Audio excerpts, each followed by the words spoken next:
welcome Senior Director, Consumer Research for Phocuswright, Marcello Gazdia.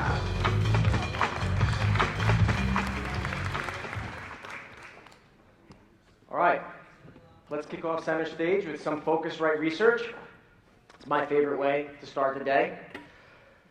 Anytime you pick up a piece of Phocuswright research, the origin of the numbers you're looking at will likely come from one of two very different places.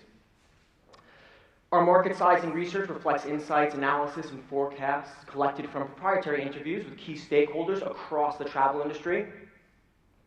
And on the other side, we have our consumer research, where insights come from the travelers themselves, where we use a mix of quantitative and qualitative research methods, all aimed at exploring the traveler behavior, their habits, their preferences. And while these two approaches are very different, both really help you arrive at the same conclusions about the travel marketplace. Particularly when we focus on longitudinal consumer tracking studies. We often find that most big industry shifts are almost always rooted in some significant change occurring among travelers. And this really shouldn't be too surprising, right? What is a market anyway? It's basically an arena of exchange. And the arenas can be different, sure, a grocery store, a stock exchange, commercial real estate. But at the end of the day, we people, our consumption, right, we're the foundation of every single market that exists. Billions of consumers around the world, how we choose to spend our trillions of dollars in hard-earned cash, our perceptions of value in different things. So while Phocuswright is often known for the market sizing research that we produce, we place just as much importance on understanding the traveler. You really do get so much insight from paying close attention to what travelers are doing. And I want to spend my time up here this afternoon giving everyone in this room an overview of the leisure travel market in Europe, but also how rapidly changing traveler behavior is really at the root of some of the biggest shifts we see in travel. And we're going to use some longitudinal consumer data from a study that we complete every year among over 3,000 leisure travelers in Europe's three largest travel markets, France, Germany, and the UK. Together, these three markets represent a little over 60% of total leisure and unmanaged business travel gross bookings.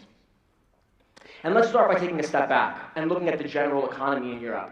I think everyone would agree that recovery overall has been a bit sluggish. Certain emerging markets are not exploding like everyone thought they were going to. China, big export market for Europe, isn't looking so strong recently. Unemployment's still a little bit high in certain markets, but coming down, certain political events, situations adding to a climate of uncertainty. And so you have a European economy that's creeping along at a rate of about 1% growth annually. Now, this generally weak economic environment doesn't seem like it would be the best home for a thriving consumer or a thriving leisure travel market. But the thing we need to remember about the European consumer is that holidays get priority when it comes to discretionary spending. In fact, the general adult population in Europe considers it much more important to spend on holidays compared to all other discretionary spending categories. More on TVs and fancy electronics, more on dining out and going out to nice restaurants or your cars and fashion. And a lot of you in the audience might not be that surprised, thinking, yeah, sure, travel is important to everyone. But trust me when I say that we run this exact same question around general populations all around the world, and Europe is the only place where travel has this big of a lead. So why is this important? Well, it's difficult to curb travel spending in Europe. The travel industry is always poised to perform well, even when broader market conditions aren't that favorable. Consumers have been pouring back into the leisure travel pool for the past 5 years. So here we're looking at leisure travel incidents. This is the percent of the adult population, 18 and over, in France, Germany, and the UK, who took at least one overnight leisure trip, at least 100 kilometers away from home, that included the purchase of either paid lodging, flight, or rail. And this metric has been steadily rising since 2011. I say this time and time again. These percent increases may not seem like much, but when you understand that these statistics represent entire adult populations, it means millions and millions of adults are returning back over time back to the travel pool every single year. That's a direct injection of billions and billions of dollars, or euro, right into the travel economy. And this is what's helping leisure gross bookings grow at a rate 5 times faster than the overall economy. We're currently at 264 billion euro, and we forecast $282 billion by the end of 2017. So we have consumers continuing to spend more on travel, but perhaps more importantly, we're still seeing big shifts in how they spend. While everyone in this room is really focused on online distribution, we have to take a step back and remember that offline channels still represent a large portion of the leisure travel market in Europe, and that the consumer migration from offline to online channels is still very much in full swing. So for the past 5 years, we've asked thousands of European leisure travelers a pretty simple question. How do you typically prefer to book your holidays? 5 years ago, in 2011, just about 20% indicated that they always exclusively use online channels to book. Sure, things can change from trip to trip. This is a general question. Now we're approaching almost half. That's an incredible amount of change in just 5 years. Travelers continue to grow more and more comfortable with online channels. Right? Traditional airlines continue their efforts to get more flyers to book direct, just as hotels, independents, and chains continue to do the same, hoping to rely less on intermediaries. At the same time, OTAs continue to grow more powerful brands, improve that customer experience, expand their consumer reach. So suppliers and other online brands, they're essentially retraining consumers, transforming that moment of booking. And this continues to have a profound impact on the European market. Online leisure bookings are now growing at a rate of 3 times the rate of the total market. So right now there's 125 billion euro up for grabs online, and by the end of next year, there will be almost 150 billion. And this rate of growth in online distribution is actually a pretty big deal. Europe is going to hit a pretty big milestone pretty soon. By the end of 2017, we project that online channels will represent over half of all travel revenue in Europe, surpassing the US to make it the most strongly penetrated travel market in the world. So let's drill down a step further and look at that online space, because online booking behavior is also changing too, particularly when it comes to hotels. The online market, while it continues to grow, is continuing to become more and more intermediated every single year. Again, for the past 5 years, we've asked hotel stayers in Europe, thousands of hotel stayers, leisure hotel stayers, a pretty simple question. How do you typically prefer to book your accommodations when you go on holiday? What we've been noticing, like clockwork, each year in every market is that fewer and fewer travelers are coming back to us and telling that they really prefer to book directly with hotels. And it's interesting to see this, despite hotels' best efforts to drive direct bookings. European hoteliers, they don't have it very easy, right?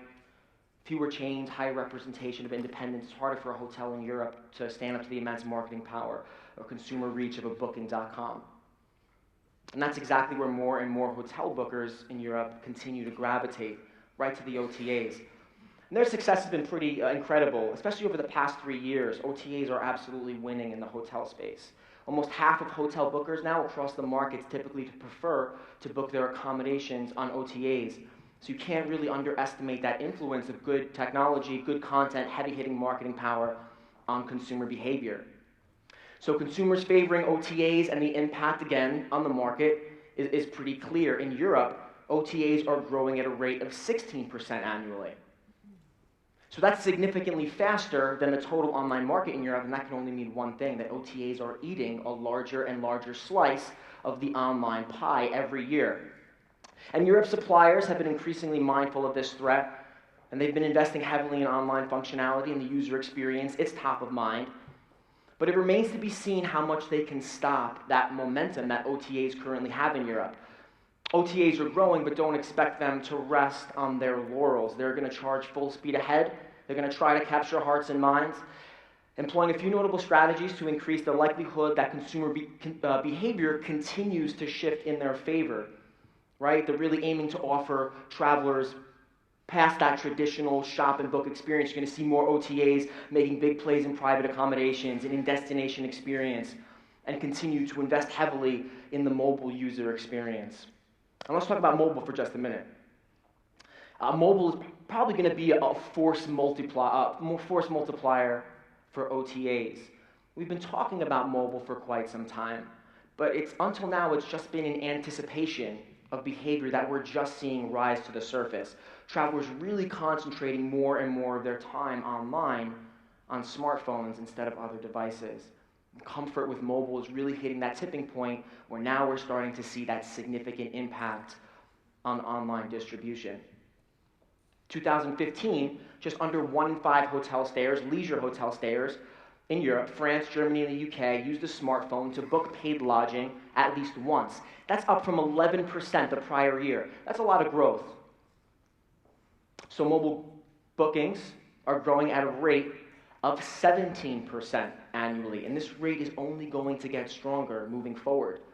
Again, by the end of 2017, we project the rate of mobile gross bookings to jump up to 24% annually. We're representing 35 billion euro in gross bookings.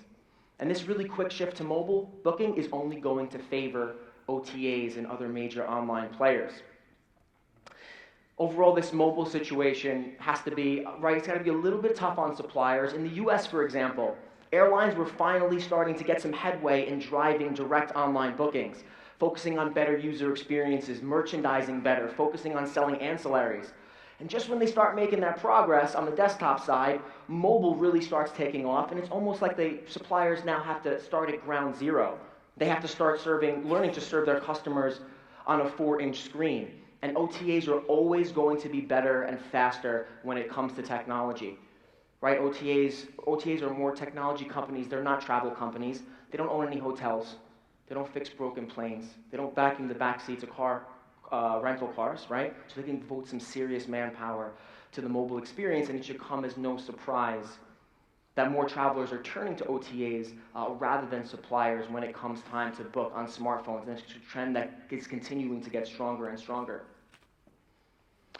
So to recap, travel behavior continues to change rapidly on many levels in Europe. And these changes in behavior are at the very heart of some of the big mega trends we track in Europe every single year. Strong passion for travel is helping local travel industry thrive in a difficult economic environment.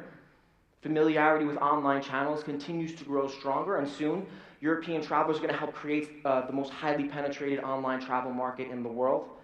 Mobile is now a mainstream distribution channel, and it's completely revolutionizing the search shop by funnel and ultimately creating an environment that continues to favor OTAs, who are growing more influential as the days pass. So it's an exciting space to watch. And if everyone feels they have a little bit better of a grasp on the European market and some of the trends and how fast they're moving, then my job here is done for now. For more insights, please be on the lookout for the latest edition of the European Consumer Travel Report, available later this year. Thank you very much.